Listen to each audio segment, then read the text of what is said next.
اور تمہارے ارد گرد کی بستیوں کو ہم نے ہلاک کر دیا اور بار بار اپنی نشانیاں ظاہر کر دیں تاکہ وہ رجوع کریں۔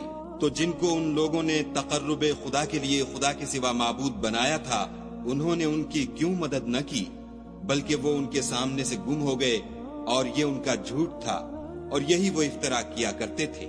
اور جب ہم نے جنوں میں سے کئی شخص تمہاری طرف متوجہ کیے کہ قرآن سنیں، تو جب وہ اس کے پاس آئے تو آپس میں کہنے لگے کہ خاموش رہو۔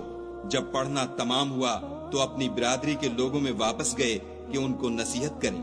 کہنے لگے کہ اے قوم، ہم نے ایک کتاب سنی ہے جو موسیٰ کے بعد نازل ہوئی ہے، جو کتابیں اس سے پہلے نازل ہوئی ہیں ان کی تصدیق کرتی ہے اور سچا دین اور سیدھا رستہ بتاتی ہے۔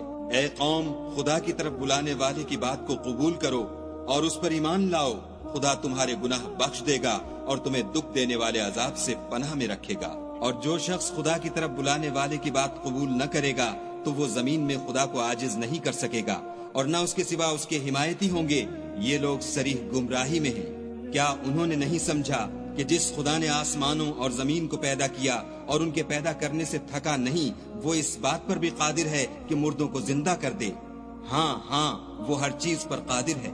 اور جس روز انکار کرنے والے آگ کے سامنے کیے جائیں گے، کیا یہ حق نہیں ہے؟ تو کہیں گے کیوں نہیں، ہمارے پروردگار کی قسم حق ہے۔ حکم ہوگا کہ تم جو دنیا میں انکار کیا کرتے تھے اب عذاب کے مزے چکھو۔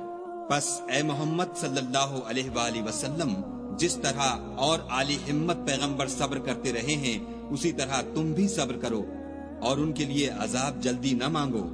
جس دن یہ اس چیز کو دیکھیں گے جس کا ان سے وعدہ کیا جاتا ہے تو خیال کریں گے کہ گویا دنیا میں رہے ہی نہ تھے مگر گھڑی بھر دن۔